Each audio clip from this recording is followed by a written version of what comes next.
اردو کور کے معزز دوستوں، میں ہوں ماجد ملک اور آپ تمام دیکھنے اور سننے والوں کو السلام علیکم۔ ناظرین گرامی، قطر نے ثابت کر دیا کہ اگر مسلمان دین اسلام کے ستون کو تھام لیں تو کوئی طاقت انہیں مغلوب نہیں کر سکتی۔ فیفا ورلڈ کپ کی میزبانی کرنے والے ایک چھوٹے سے مسلم ملک نے مغربی طاقتوں کا غرور خاک میں ملا کر رکھ دیا اور پوری دنیا کے مسلمان ممالک کو سبق بھی دیا کہ مغرب کے ہتھ کنڈوں کو کیسے رد کیا جاتا ہے۔ فیفا ورلڈ کپ دیکھنے کے لیے قطر آنے والے غیر مسلم سیاحوں کو اسلام کا درس دے کر کیسے تاریخ رقم کی جا رہی ہے اور ان تاریخی اقدامات کی بدولت آنے والے سالوں میں کیا مثبت تبدیلیاں دیکھنے کو ملیں گی، آج ہم آپ کو قطر کی شاندار کامیابی سے متعلق اہم معلومات فراہم کرنے جا رہے ہیں، لہٰذا اس قیمتی ویڈیو کو شروع سے لے کر آخر تک ضرور دیکھیے گا۔ تو آئیے چل کر موضوع کا باقاعدہ آغاز کرتے ہیں۔ ناظرین گرامی، یہ بات یقیناً آپ سب کے علم میں ہوگی کہ موجودہ دنوں میں مشرق وسطیٰ کے ایک چھوٹے سے اسلامی ملک قطر میں فیفا ورلڈ کپ کا میگا ایونٹ جاری ہے، جس کا آغاز ہوتے ہی مغربی ممالک میں تہلکہ مچ گیا، کیونکہ قطری حکومت نے واضح طور پر اعلان کیا کہ فٹ بال ورلڈ کپ دیکھنے کے لیے قطر آنے والے غیر ملکی سیاحوں کو اسلامی قوانین کا پاس رکھنا ہوگا۔ بحیثیت مسلمان ملک ہم اپنے اسلامی قوانین مؤخر نہیں کر سکتے۔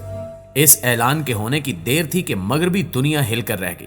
مغربی ممالک کی توقعات کے برعکس قطر نے عین وقت پر ایسے اعلانات کیے کہ پورا عالم دم بخود رہ گیا۔ گو کہ قطر ایک چھوٹا سا اسلامی ملک ہے، لیکن مغربی کلچر کی آنکھوں میں آنکھیں ڈال کر کھڑا ہو چکا ہے۔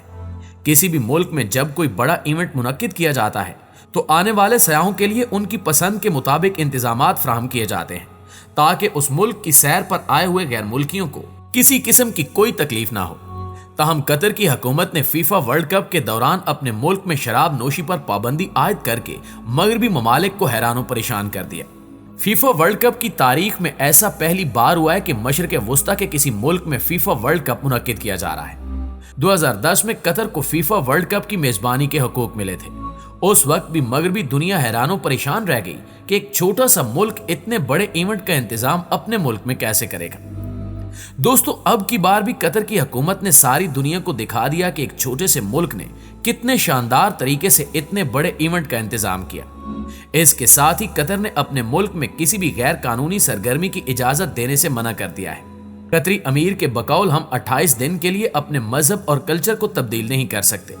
دنیا کو ہمارے قوانین کی پاسداری کرنی ہوگی اور ان کے مطابق چلنا ہوگا۔ مسلمانوں کو اپنے سے کم تر سمجھنے والے مغربی ممالک قطر کی اس دلیری پر حیران ہونے کے ساتھ ساتھ طنز کرتے ہوئے بھی دکھائی دے رہے ہیں۔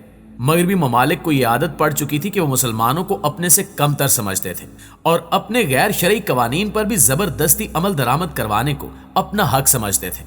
مسلمانوں کے ایک چھوٹے سے ملک میں آ کر انہیں اپنی تہذیب اور ثقافت کو چھوڑنا اور مسلمانوں کی ثقافت اور قانون کے مطابق زندگی گزارنا اپنی توہین محسوس ہو رہی ہے۔ اس کا اظہار مغربی میڈیا اور اخبارات واضح طور پر کرتے دکھائی دے رہے ہیں۔ قطر نے چین کی مدد سے فیفا ورلڈ کپ کی میزبانی کرنے کے لیے بہت سے نئے پروجیکٹ شروع کیے، یہاں تک کہ ورلڈ کپ کے لیے ایک نیا شہر ہی آباد کر لیا۔ 8 جدید سہولتوں سے آراستہ اسٹیڈیم تیار کیے گئے، نیا میٹرو بس سسٹم بھی متعارف کروایا گیا۔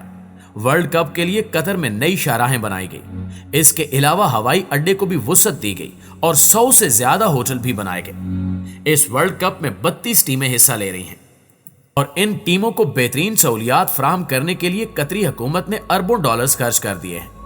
قطر کی حکومت نے اسٹیڈیم سے باہر نماز کی ادائیگی کے لیے مخصوص جگہیں ترتیب دی ہیں، اور سب سے اہم نقطہ کہ قطر نے خصوصی طور پر اسلام کو پروموٹ کرنے کا انتظام کیا ہے۔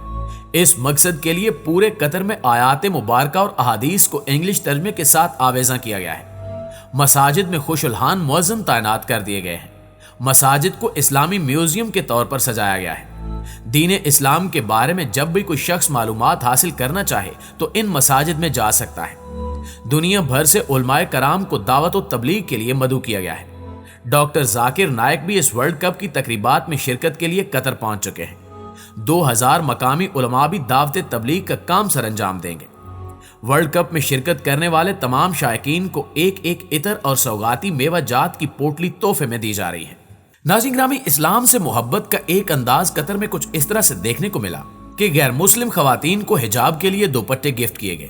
اس احسن عمل نے پوری دنیا کو حیران کر کے رکھ دیا، جبکہ شراب نوشی کی پابندی پر تمام مغربی ممالک بہت غصے میں دکھائی دے رہے ہیں۔ وہ اسے شخصی آزادی کے خلاف سمجھتے ہیں۔